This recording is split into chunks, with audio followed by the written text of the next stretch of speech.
establishing an ethical paradigm, if you will, of any sort, not just a Christian moral ethic, but any ethical paradigm in an established dogma, right? So if we have established dogma,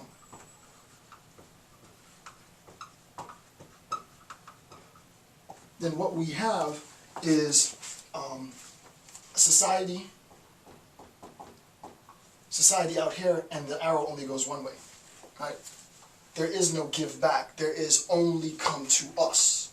This is the governing dogma.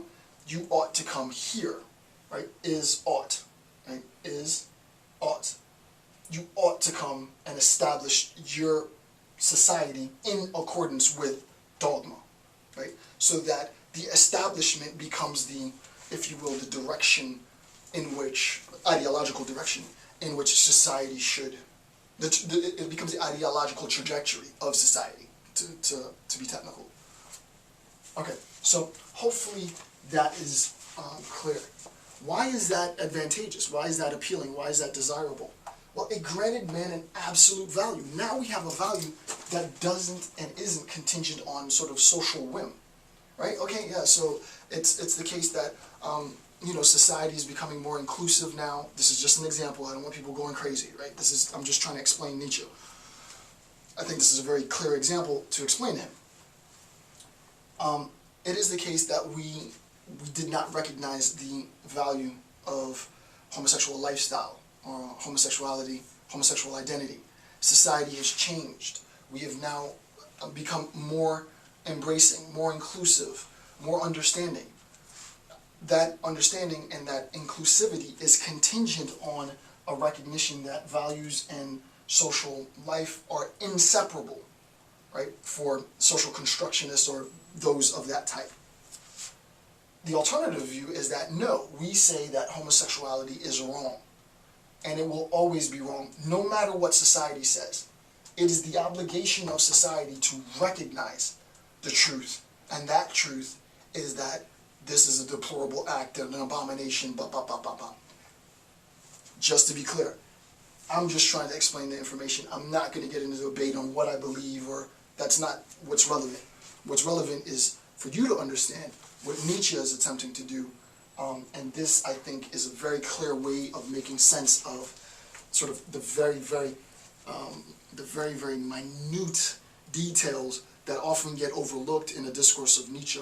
And my intent is, after I finish the series, that, you know, if you've watched all the videos, then you're going to know Nietzsche pretty damn well. All right, that's my intent. I'll let you draw your own conclusions and critique them or attack them or use them to your own advantage or whatever. Okay, so number two. Right.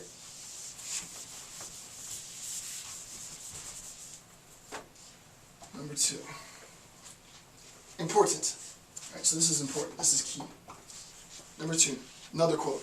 Quote, it served, this Christian moral hypothesis, this Christian moral ethic, it served advocates of God insofar as it conceded to the world,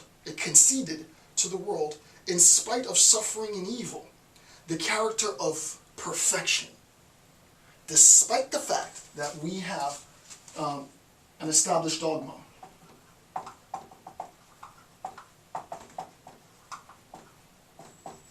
and we have the world,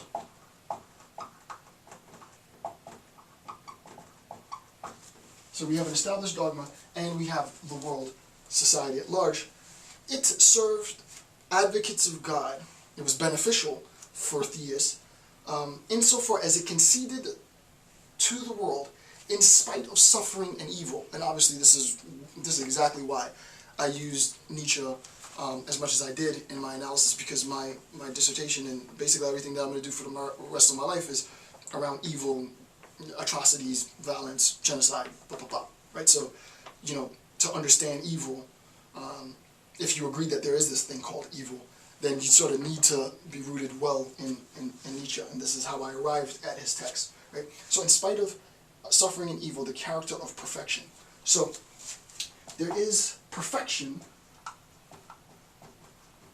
There is perfection on the one hand. The established dogma establishes perfection as the goal, the highest value.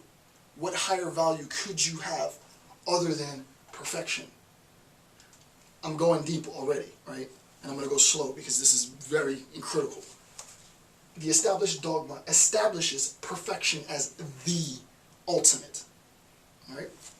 However, what ends up happening in response to this in the world, right? Not in the dogma, in the real world, quote unquote, and I'll put the real world. It's sort of facetious, but just to be clear, the real.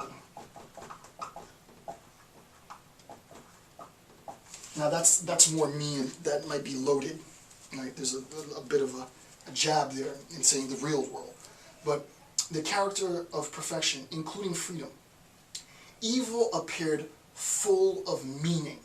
So that what we have here is evil.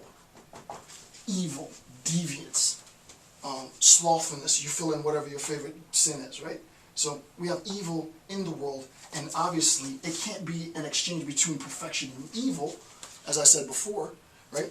It is unidirectional. We must relinquish the evil for the perfect, right? Come to what ought to be the case, right? Come to the established dogma, right? Social constructionists, remember there was an interchange between the value on the one side and society on the other, right?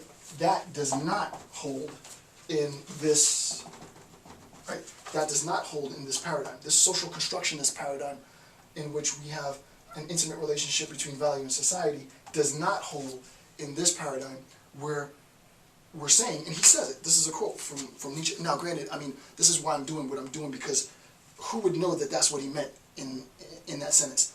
It served advocates of God insofar as it conceded to the world, in spite of suffering and evil, the character of perfection, including freedom. Evil appeared full of meaning. I mean, really, what does that mean? That's what that means, right? It means that you need to come here to the established dogma, right? So, very, very critical. I've done already a multi-part series on the problem of evil and the existence of God. If you would like, you can pause the video here, go watch, click the links 1, 2, 3. The 3 videos, really short, 30, 40 minutes worth of lecture. Watch the videos, you'll have a really, really good understanding of the complications involved. Come back, and then it'll just make the lecture that much deeper. But I'm not going to go into any more knowledge or discussion on that because I already have. Okay, so that's number 2. Number 3. Number 3. Absolute knowledge was adequate, right? Absolute knowledge was adequate. It created a sense of complacency, right? If we're talking about absolute knowledge,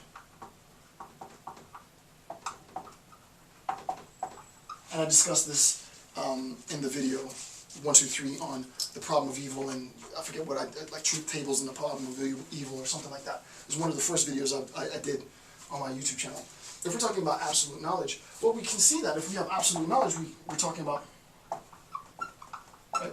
It's easy to understand, and I'm not going to do this now, but it's easy to understand, though I would argue it's full of complications and probably errors, but it's easy to understand superficially the relationship between absolute knowledge and perfection. If I have absolute knowledge, then I will, for all practical purposes, function in the world perfectly, right? Oh, today is not the day that I go there because I know someone's going to do something bad, or, you know, here's what I need to do in order to, because I have absolute knowledge, right? You will function perfectly if you have absolute knowledge. For Nietzsche, the Christian moral ethic is espousing an absolute knowledge, right? This absolute knowledge then becomes, right? This absolute knowledge becomes the paradigm, right? The establishment.